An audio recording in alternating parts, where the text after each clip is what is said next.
Professor Brain Brown's research shows that vulnerability fosters good emotional and mental health. It is a sign of courage. We become more resilient and brave when we embrace who we truly are and what we are feeling. The Vulnerable Scientist podcast is a space for scientists to tell their honest and authentic stories. I am your host, Sarah Nyakeri, who happens to be a scientist, informal science communicator, and I help scientists create personal websites. If you want to support this show, go to www.patreon.com/thevulnerable-scientist. You can also follow this podcast on all social media platforms at TV Scientist Pod. Let the listeners know how it all started. How did you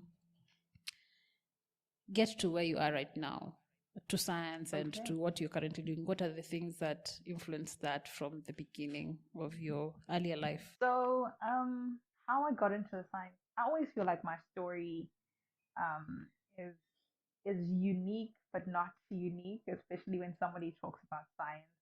I always say for me, I never wanted to be a scientist. I never had that. Oh my goodness, I'm a scientist because of I never knew anybody who was a scientist. Like first of all, like period.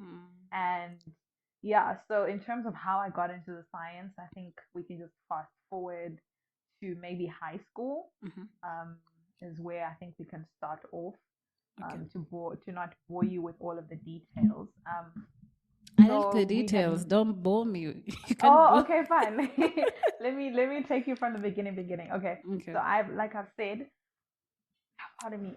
Like I said that I'm originally from Malawi, right? Yeah. So we Which moved part to of South Africa. Malawi? Nkota, which is Lakeshore or Lilongwe. So we moved Oh, to South Africa. Lilongwe.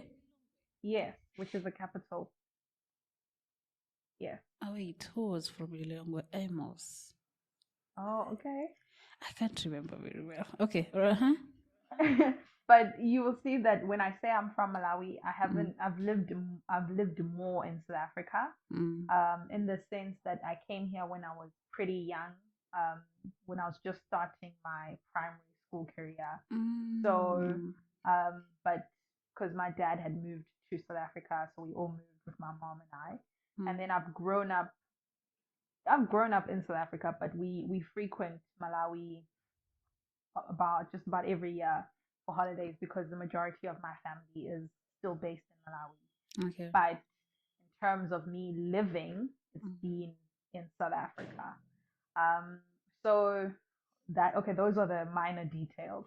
So now back to fast forwarding in terms of how I got into the science. Like I said, it was never a thing for me. I wanted to be a lawyer. I wanted to be a lawyer because I was really good at speaking, and lawyers for me when I used to watch these shows like what do you call these law shows? So this was before Suits. There used to be this thing called Boston Legal and all of these law shows, and I loved how lawyers were confident, smart, articulate. They just oozed something for me, which I loved it. I loved it so much, and I was like, I want to be like that. Yeah. So that was something that I wanted to do. Then of course, I was in grade 10. So in grade 10, you sort of choose your subjects where you're going to be in the science stream or you're going to be in the humanities side stream. So because I'm a child of of African parents, you are going to do science. Being a doctor, an engineer, all of those things. So I had to take prestigious in quotes careers. Yes, right. So I took physics, I took biology, and I took geography, and of course the math. So I did that.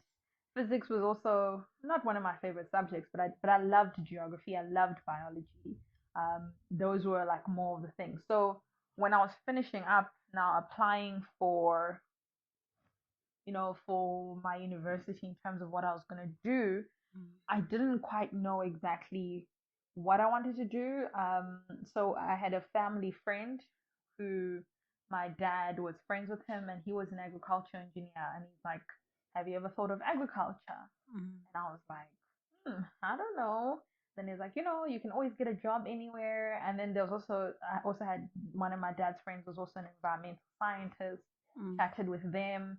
They're like, you can incorporate your geography and you can do this whole, which is GIS, which is Geographic Information System. So that was sounding to interest me. So I applied and then I got into agriculture sciences. And Mm. now it is a bit ironic because my mom has always loved gardening. Like my mom, Mm-hmm. wherever we are, she's got a garden of vegetables. Mm. Growing up, I hated it. I hated helping her. I Oh my cringed. It God. was like, why am I here? She'd be like, and water. And I'm like, no. But in retrospect, I think those were the subconscious things, Mm. because now that's what I do. Yeah. So if I have to, You do if it I have to now? say in terms, yeah, well, I work in the field and with Okay. different crops and whatnot, and also But with my you don't have a students. garden? Me? Oh no, Mm. we still have a garden. No, Yeah, you. definitely. Okay. I personally, where I stay on my own, I don't have my own Okay. garden. All I right. can't because it's our landlord does not allow. But Yeah. my mom still has a garden. Okay. If she could, she'd probably have a farm. And Yeah. so she was probably one of the people who sort of influenced me in Mm. terms of with subconsciously, and I always give her that credit Mm. that like now I know how to do all of those things, like in terms of fertilizers and the different types of seeds, because it was quite interesting in my second year. We had a small little project with one of our practicals where we had to grow different vegetable crops. Mm. And people didn't even know that tomatoes come from these little seeds. People were shocked because they've never seen seeds Mm. of these vegetables that We they eat eat, every you day. know? Mm. Yeah, so for me, I was fortunate enough that I knew all of that because my mom has been growing various different, your cabbage, your lettuce, your different colors. So I was exposed to that and it was normal Mm. for me. And yeah, so it's definitely my mom and my dad's friend, and definitely my dad. My dad is also an academic himself. He is the original Dr. Chisa. So me Mm-hmm. doing my PhD is also probably an influence to them. So my parents, in their own different ways, have played a very huge role Mm. in terms of the person who I am, and I'm always so grateful to them because my goodness, they're the support that any person would ever need.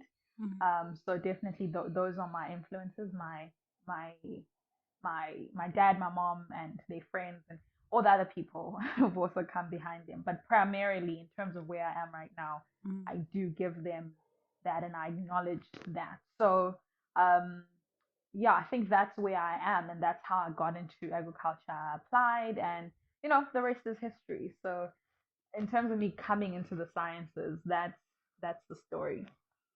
So you applied for agricultural science as a BSc or? Yes, it was a 4-year degree, Mm. which is honors inclusive. So the first year it was just basic sciences, just the foundation. Personally, I hated first year because it was just like shooting in the dark. Mm. And I enjoyed second year more because it was doing more of the things that I'm doing now. Like first year was just so general. I Mm. didn't quite enjoy it, but from second year onwards, I loved it, and yeah, and that's where I am. That's where the bug finally bit. Mm. Okay.